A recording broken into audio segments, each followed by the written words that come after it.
노후를 제대로 준비하지 않으면 누구에게나 파산 올 수 있다. 우리나라에서 단적으로 노후를 보내시는 분들 중에서 굉장히 중요한 사례가 하나 있거든요. 노후에 연금 소득이 안정적으로 있는 사람들은 100% 행복하다는 게 증명이 끝났는데 안녕하세요. 박종원의 경제한방입니다. 최근 들어서 국민연금 고갈 얘기도 나오고 노후 파산에 대한 우려도 굉장히 커지면서 도대체 어떻게 하면 노후를 대비할 수 있는가, 연금 만들기에 대해서 아마도 굉장히 많은 관심이 높아진 그런 상황인 것 같습니다. 그래서 연금 박사로 알려지신 분이죠. 연금 박사 상담센터 이영주 대표님 모셨습니다. 안녕하세요. 안녕하세요. 이영주입니다. 반갑습니다. 예, 이 노후 파산, 일본에서 워낙 노후 파산 얘기도 네네. 많았고 우리나라도 이제 자꾸 이제 고령화 사회로 넘어가면서 예. 노후 때 조금만 잘못하면 이거 노후 파산 오는 거 아니냐. 네. 이 공포와 우려, 네. 또 이것 때문에 또 공포 마케팅이 있는 거 아니냐. 네네. 이 속지 말자 이런 얘기도 네네. 있는데 네. 어떻게 받아들여야 될까요? 우리나라도 아마 노후 파산이 좀 부분적으로 심각할 거라는 생각이 들거든요. 이게 왜 그러냐면 그런 얘기 있잖아요. 알려진 위기는 더 이상 위기가 아니다.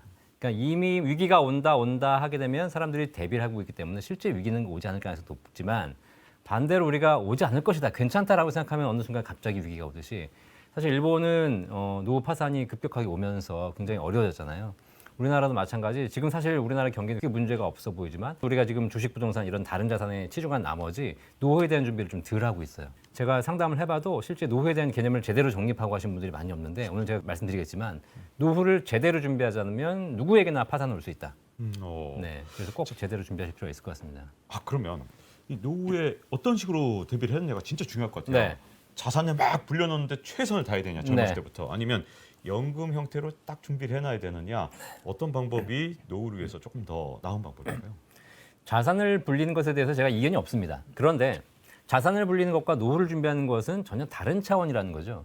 예를 들면 우리나라에서 단적으로 노후를 보내시는 분들 중에서 굉장히 중요한 사례가 하나 있거든요.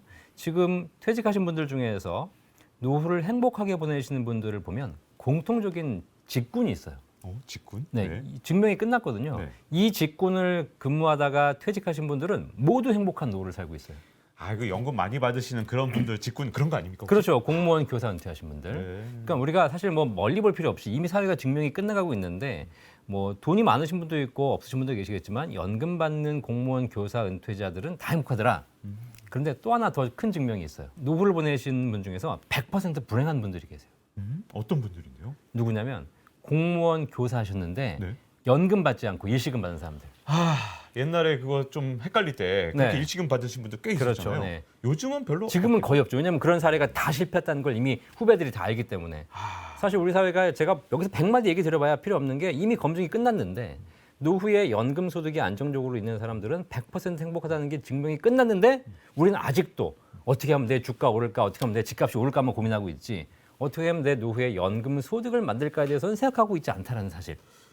아무리 근데 그게 사실이라 그래도 뭐 댓글이나 이런 것이 뭐 완전한 여론은 아니겠지만 네. 뭐 연금 내기 싫다, 다 네. 돌려달라, 뭐 이런 네네네. 식의 댓글들이 되게 많잖아요. 물론 공적연금에 대해서는 많은 감론을박이 있겠죠. 근데 공적연금의 영역도 있고 사적연금의 영역도 있으니까 포트폴리오를 짜가지고 자기 스스로에 대한 연금은 자기가 책임지는 거니까 조금씩 생각해 보실 필요가 있을 것 같아요.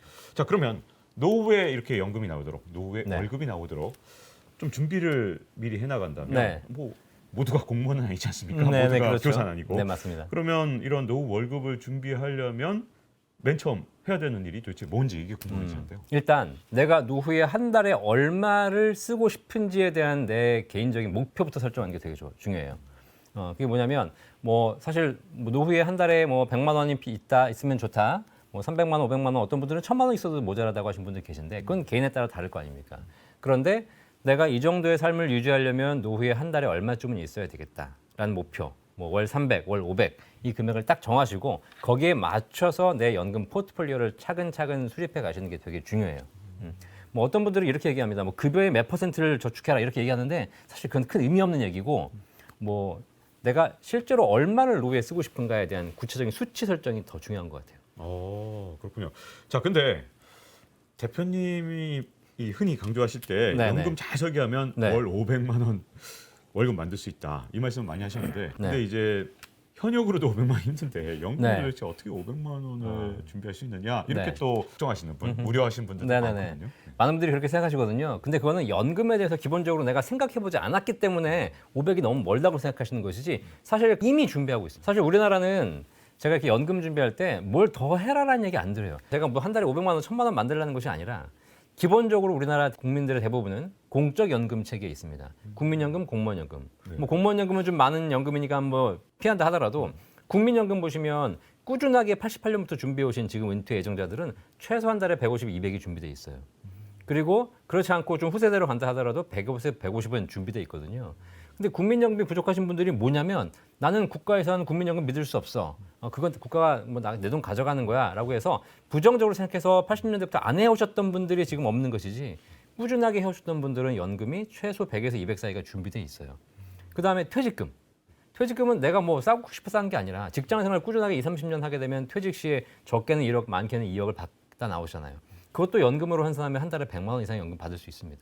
연금저축이라고 아시죠? 네. 또 세제 혜택 받는 거 그런 것도 연간 400만 원, 600만 원씩 납입하시게 되면 그것도 10년, 20년만 꾸준하게 되면 인력이 쌓여요.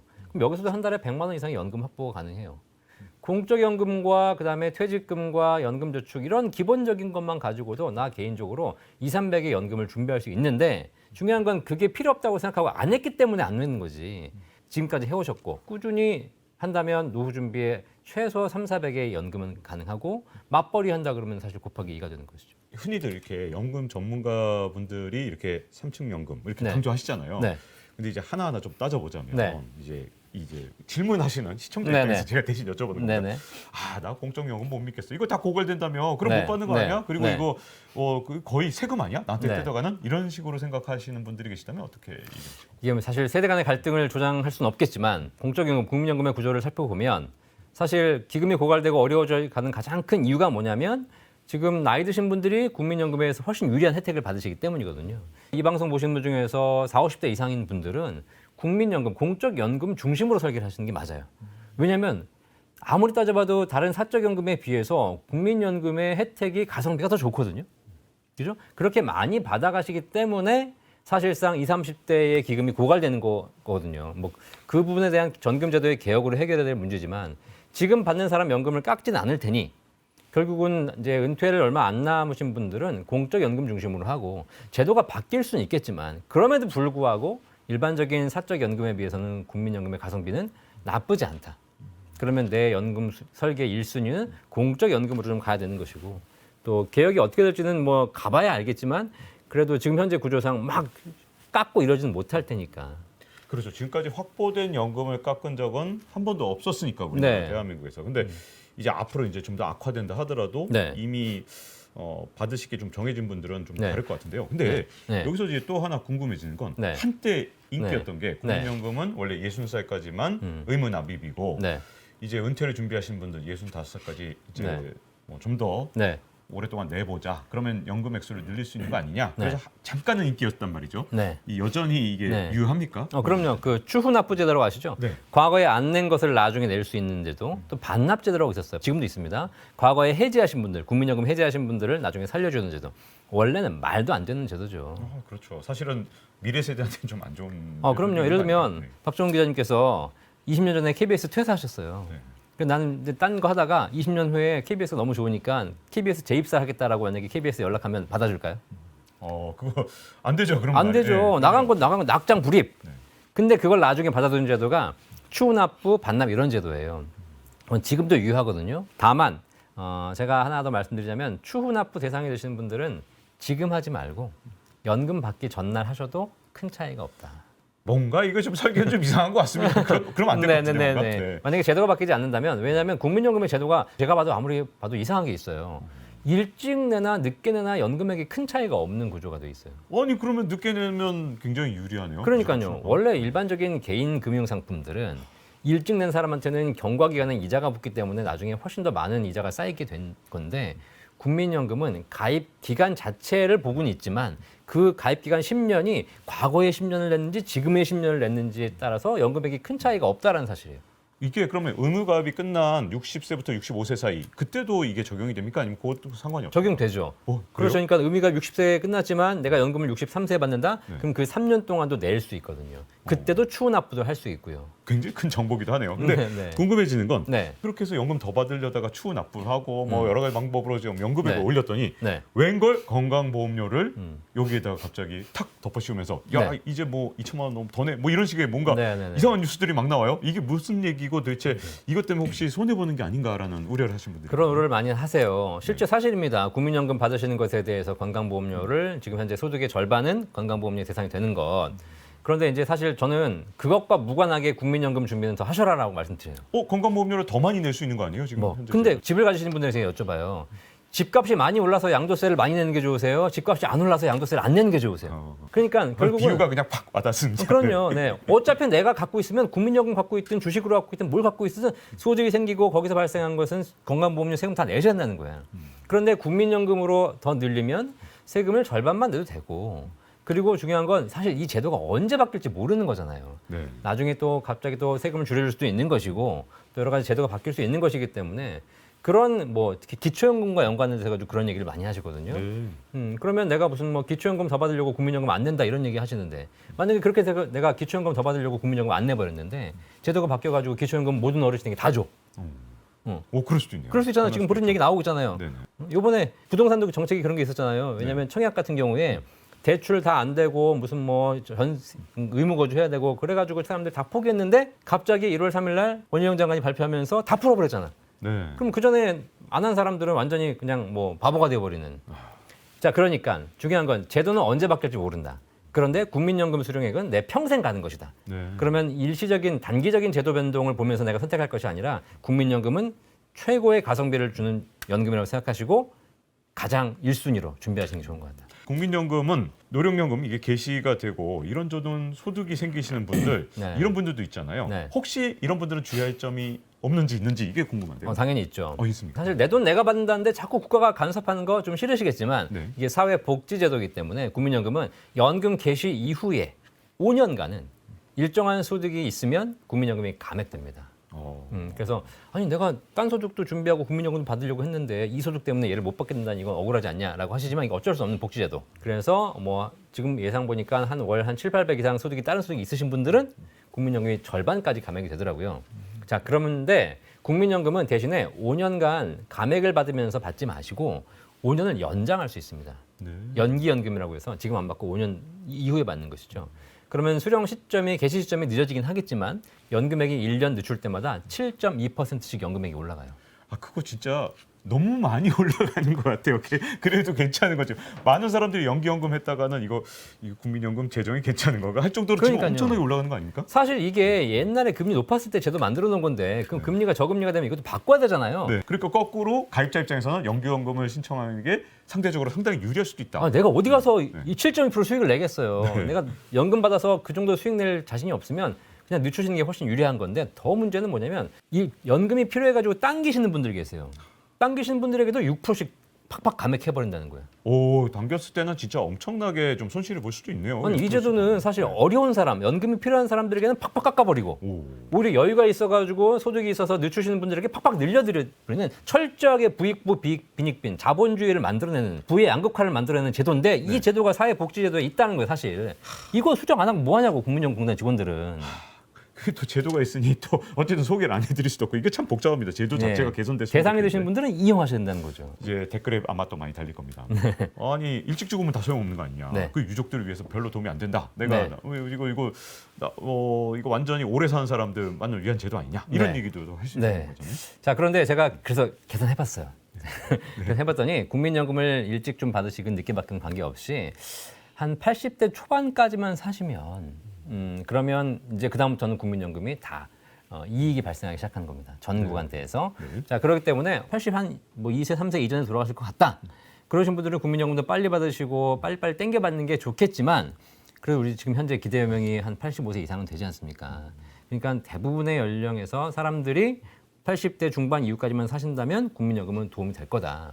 그다음에 이제 받다가 돌아가신 경우에도 유족연금 제도가 있어요. 사실 이것도 굉장히 제가 보기에는 사실 너무 좋은 제도입니다. 아니 내가 내서 내가 죽으면 내가 끝나는 거지. 내가 죽었는데 왜 유족에게까지 연금을 주냐고. 근데 왜 거꾸로 왜 감액하냐고 이렇게 하시는 분들 계실 것 같은데요. 네, 물론 그럴 수는 있겠죠. 네. 근데 사실 원래는 이 개인 자산의 영향에서 보면 내가 받다 죽으면 그냥 못 받은 금액 정도만 주면 끝나는데 이 국민연금은 내가 받다 사망하면 내 배우자에게 내가 받던 연금액의 60%를 평생 주는 거예요. 일반 금융회사에서는 도저히 상상도 할 수 없는 제도를 주고 있는 거거든요.